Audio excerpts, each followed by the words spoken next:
Welcome back to Pastor Emilie's Story Hour. We're reading Little Women by Louisa May Alcott. Chapter 2, A Merry Christmas. Jo was the first to wake in the gray dawn of Christmas morning.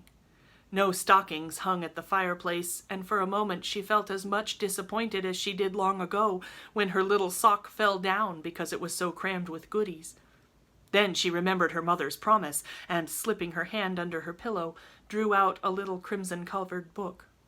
She knew it very well, for it was that beautiful old story of the best life ever lived, and Jo felt that it was a true guidebook for any pilgrim going on a long journey. She woke Meg with a "Merry Christmas," and bade her see what was under her pillow. A green-covered book appeared, with the same picture inside, and a few words written by their mother, which made their one present very precious in their eyes. Presently Beth and Amy woke to rummage and find their little books also, one dove-colored, the other blue, and all sat looking at and talking about them, while the east grew rosy with the coming day. In spite of her small vanities, Margaret had a sweet and pious nature, which unconsciously influenced her sisters, especially Jo, who loved her very tenderly, and obeyed her because her advice was so gently given. "Girls," said Meg seriously, looking from the tumbled head beside her to the two little night-capped ones in the room beyond, "Mother wants us to read and love and mind these books, and we must begin at once. We used to be faithful about it, but since Father went away and all this war trouble unsettled us, we have neglected many things. You can do as you please, but I shall keep my little book here on the table and read a little every morning as soon as I wake, for I know it will do me good and help me through the day." Then she opened her new book and began to read. Jo put her arm around her and, leaning cheek to cheek, read also, with the quiet expression so seldom seen on her restless face. "How good Meg is! Come, Amy, let's do as they do. I'll help you with the hard words, and they'll explain things if we don't understand," whispered Beth, very much impressed by the pretty books and her sister's example. "I'm glad mine is blue," said Amy. And then the rooms were very still, while the pages were softly turned, and the winter sunshine crept in to touch the bright heads and serious faces with a Christmas greeting. "Where is Mother?" asked Meg, as she and Jo ran down to thank her for their gifts half an hour later. "Goodness only knows. Some poor creeter came a-beggin', and your ma went straight off to see what was needed. There never was such a woman for giving away victuals and drink and clothes and firin'," replied Hannah, who had lived with the family since Meg was born and was considered by them all more as a friend than a servant. "Well, she will be back soon, I think, so fry your cakes and have everything ready," said Meg, looking over the presents, which were collected in a basket and kept under the sofa, ready to be produced at the proper time. "Why, where is Amy's bottle of cologne?" she added, as the little flask did not appear. "She took it out a minute ago and went off with it to put a ribbon on it or some such notion," replied Jo, dancing about the room to take the first stiffness out of the new army slippers. "How nice my handkerchiefs look, don't they? Hannah washed and ironed them for me, and I marked them all myself," said Beth, looking proudly at the somewhat uneven letters which had cost her such labor. "Bless the child! She's gone and put Mother on them instead of M. March. How funny!" cried Jo, taking up one. "Isn't it right? I thought it was better to do so, because Meg's initials are M.M., and I don't want anyone to use these but Marmee," said Beth, looking troubled. "It's all right, dear, and a very pretty idea. Quite sensible, too, for no one can ever mistake now. It will please her very much, I know," said Meg, with a frown for Jo and a smile for Beth. "There's Mother! Hide the basket, quick!" cried Jo, as the door slammed and steps sounded in the hall. Amy came in hastily, and looked rather abashed when she saw all her sisters waiting for her. "Where have you been, and what are you hiding behind you?" asked Meg, surprised to see by her hood and cloak that lazy Amy had been out so early. "Don't laugh at me, Jo. I didn't mean anyone should know until the time came. I only meant to change the little bottle for a big one, and I gave all my money to get it, and I'm truly trying not to be selfish any more." As she spoke, Amy showed the handsome flask which replaced the cheap one, and looked so earnest and humble in her little effort to forget herself that Meg hugged her on the spot, and Joe pronounced her a trump, while Beth ran to the window and picked her finest rose to ornament the stately bottle. You see, I felt ashamed of my present after reading and talking about being good this morning, so I ran round the corner and changed it the minute I was up, and I'm so glad, for mine is the handsomest now. Another bang of the street door sent the basket under the sofa and the girls to the table, eager for breakfast. Merry Christmas, Marmee! Many of them! Thank you for our books! We read some and mean to every day! They cried in chorus. Merry Christmas, little daughters! I'm glad you began at once and hope you will keep on. But I want to say one word before we sit down. Not far away from here there lies a poor woman with a newborn baby. 6 children are huddled into one bed to keep from freezing, for they have no fire. There is nothing to eat over there, and the oldest boy came to tell me they were suffering hunger and cold. My girls, will you give them your breakfast as a Christmas present? They were all unusually hungry, having waited nearly an hour, and for a minute no one spoke. Only for a minute, for Joe exclaimed impetuously, I'm so glad you came before we began. May I go and help carry the things to the poor little children? Asked Beth eagerly. I shall take the cream and the muffins, added Amy, heroically giving up the articles she most liked. Meg was already covering the buckwheats and piling the bread into one big plate. I thought you'd do it, said Mrs. March, smiling as if satisfied. You shall all go and help me, and when we come back we shall have bread and milk for breakfast and make it up at dinner time. They were soon ready, and the procession set out. Fortunately it was early, and they went through back streets, so few people saw them, and no one laughed at the queer party. A poor, bare, miserable room it was, with broken windows, no fire, ragged bedclothes, a sick mother, wailing baby, and a group of pale, hungry children huddled under one old quilt trying to keep warm. How the big eyes stared and the blue lips smiled as the girls went in. Ah, mein Gott, it is good angels come to us, said the poor woman, crying for joy. Funny angels in hoods and mittens, said Joe, and set them laughing. In a few minutes it really did seem as if kind spirits had been at work there. Hannah, who had carried wood, made a fire and stopped up the broken panes with old hats and her own cloak. Mrs. March gave the mother tea and gruel and comforted her with promises of help, while she dressed the little baby as tenderly as if it had been her own. The girls, meantime, spread the table, set the children round the fire, and fed them like so many hungry birds, laughing, talking, and trying to understand the funny broken English. Das ist gut! Die Angelkinder! Cried the poor things, as they ate and warmed their purple hands at the comfortable blaze. The girls had never been called angel children before, and thought it very agreeable, especially Jo, who had been considered a Sancho ever since she was born. That was a very happy breakfast, though they didn't get any of it. And when they were away, leaving comfort behind, I think there were not in the city 4 merrier people than the hungry little girls who gave away their breakfasts and contented themselves with bread and milk on Christmas morning. That's loving our neighbor better than ourselves, and I like it, said Meg, as they set out their presents while their mother was upstairs collecting clothes for the poor Hummels.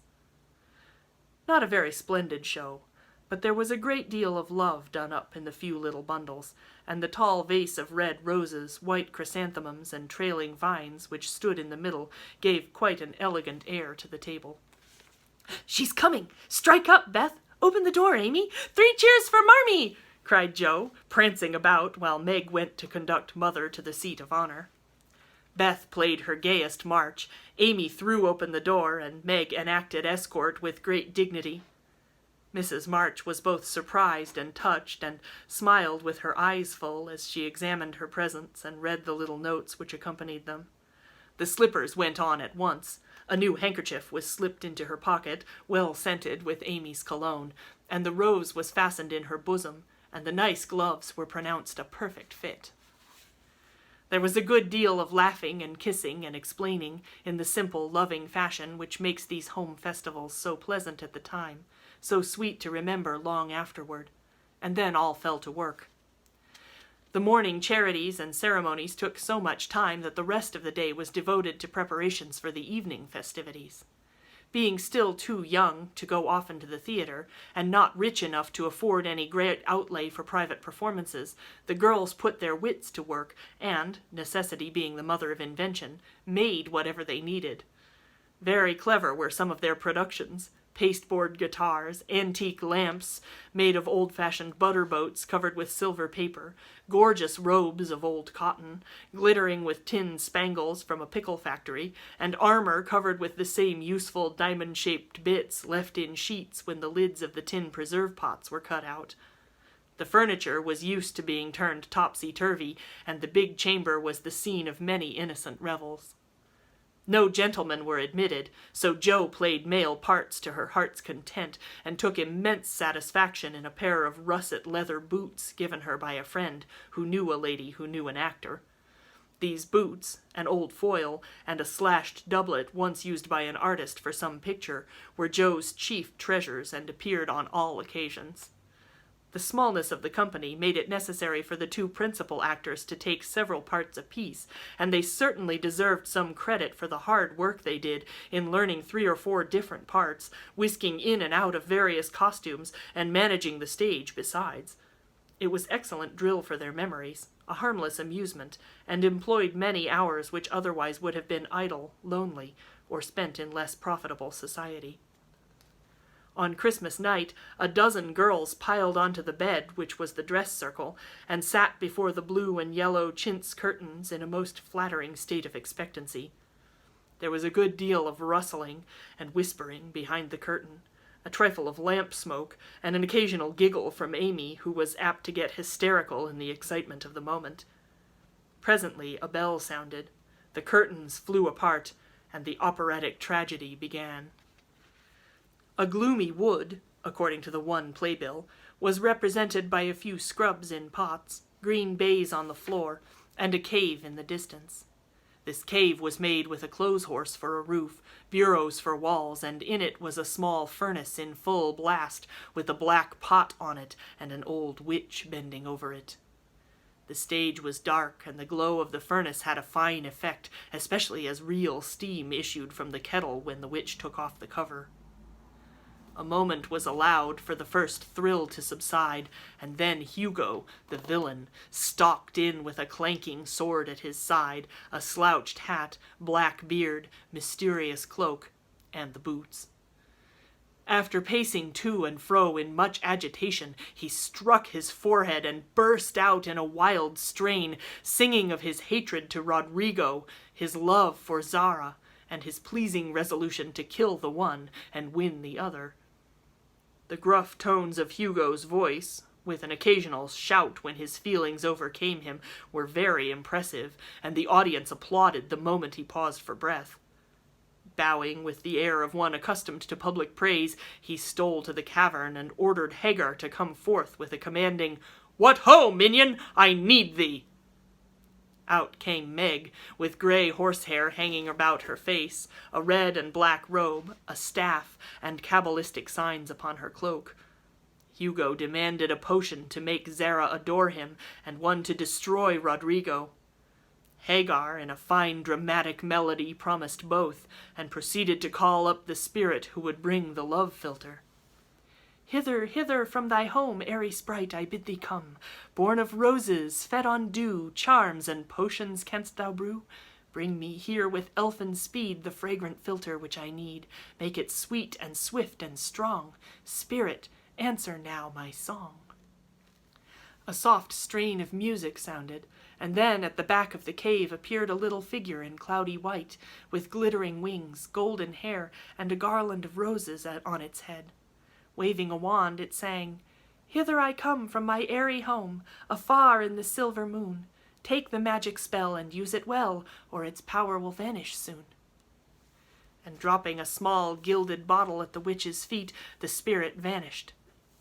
Another chant from Hagar produced another apparition, not a lovely one, for with a bang an ugly black imp appeared, and having croaked a reply, tossed a dark bottle at Hugo and vanished with a mocking laugh.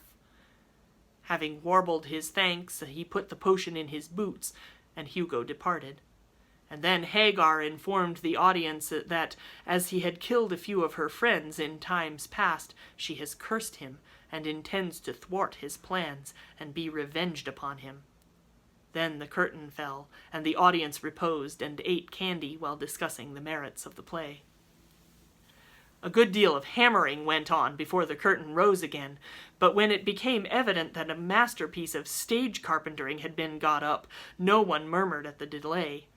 It was truly superb. A tower rose to the ceiling. Halfway up appeared a window with a lamp burning at it, and behind the white curtain appeared Zara, in a lovely blue and silver dress, waiting for Rodrigo. He came in gorgeous array, with plumed cap, red cloak, chestnut lovelocks, a guitar, and the boots, of course. Kneeling at the foot of the tower, he sang a serenade in melting tones.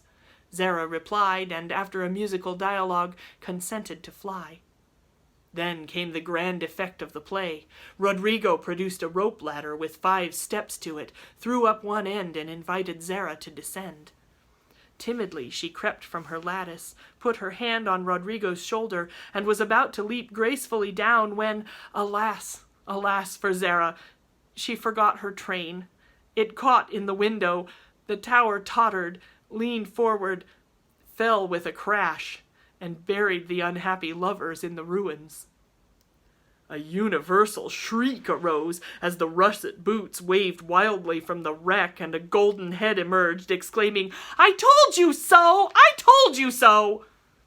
With wonderful presence of mind, Don Pedro, the cruel sire, rushed in, dragged out his daughter with a hasty aside, "Don't laugh, act as if it was all right," and ordering Rodrigo up, banished him from the kingdom with wrath and scorn. Though decidedly shaken by the fall of the tower upon him, Rodrigo defied the old gentleman and refused to stir. This dauntless example fired Zara. She also defied her sire, and he ordered them both to the deepest dungeons of the castle. A stout little retainer came in with chains and led them away, looking very much frightened and evidently forgetting the speech he ought to have made. Act Third was the castle hall, and here Hagar appeared, having come to free the lovers and finish Hugo. She hears him coming and hides, sees him put the potions into 2 cups of wine, and bid the timid little servant, "Bear them to the captives in their cells, and tell them I shall come anon." The servant takes Hugo aside to tell him something, and Hagar changes the cups for 2 others which are harmless. Ferdinando, the minion, carries them away, and Hagar puts back the cup which holds the poison meant for Rodrigo.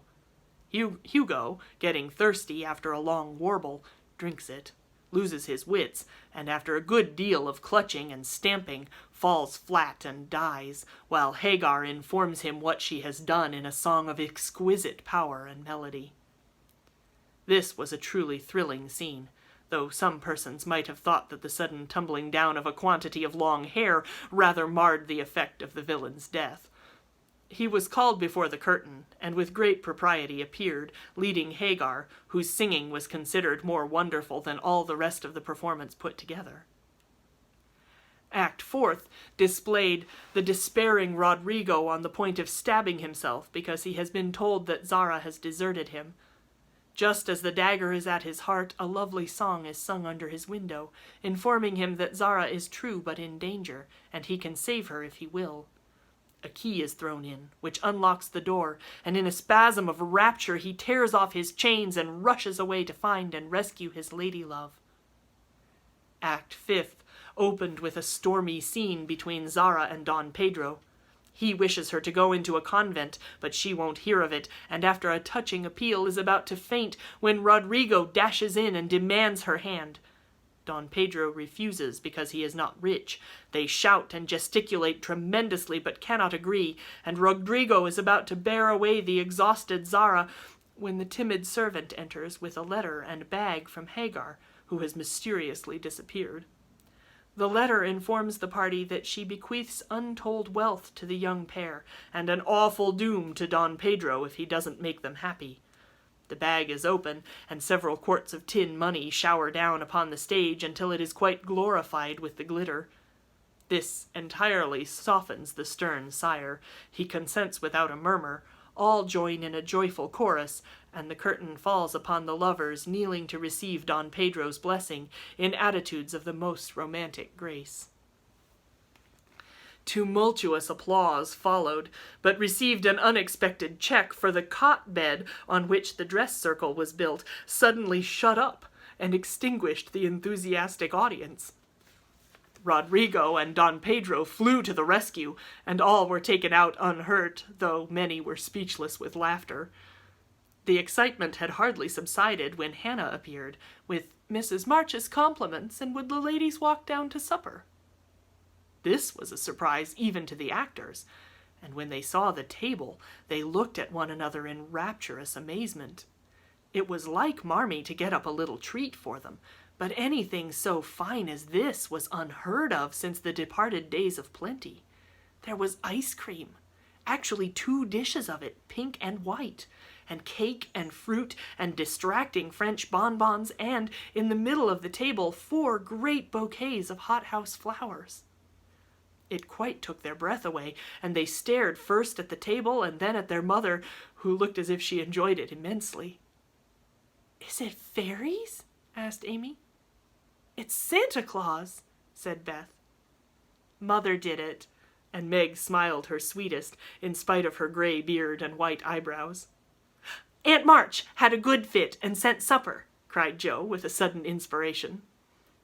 "All wrong. Old Mr. Lawrence sent it," replied Mrs. March. "The Lawrence boy's grandfather? What in the world put such a thing into his head? We don't know him," exclaimed Meg. "Hannah told one of his servants about your breakfast party. He is an odd old gentleman, but that pleased him. He knew my father years ago and sent me a polite note this afternoon, saying he hoped I would allow him to express his friendly feeling toward my children by sending them a few trifles in honor of the day. I could not refuse, so you have a little feast at night to make up for bread and milk at breakfast." "That boy put it into his head. I know he did. He's a capital fellow, and I wish we could get acquainted. He looks as if he'd like to know us, but he's bashful, and Meg is so prim she won't let me speak to him when we pass," said Jo, as the plates went round and the ice began to melt out of sight with ohs and ahs of satisfaction. "You mean the people who live in the big house next door, don't you?" asked one of the girls. "My mother knows old Mr. Lawrence, but says he's very proud and doesn't like to mix with his neighbors. He keeps his grandson shut up, and when he isn't riding or walking with his tutor, he makes him study very hard.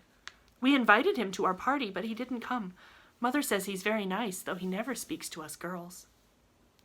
Our cat ran away once, and he brought her back, and we talked over the fence and were getting on capitally, all about cricket and so on, when he saw Meg coming and walked off. I mean to know him some day, for he needs fun. I'm sure he does," said Jo decidedly. "I like his manners, and he looks like a little gentleman, so I have no objection to your knowing him if a proper opportunity comes. He brought the flowers himself, and I should have asked him in if I had been sure what was going on upstairs. He looked so wistful as he went away, hearing the frolic and evidently having none of his own." "It's a mercy you didn't, Mother," laughed Jo, looking at her boots. "But we'll have another play sometime that he can see. Perhaps he'll help act. Wouldn't that be jolly?" "I never had such fine flowers before. How pretty they are!" And Meg examined her bouquet with great interest. "They are lovely, but Beth's roses are sweeter to me," said Mrs. March, smelling the half-dead posy in her belt.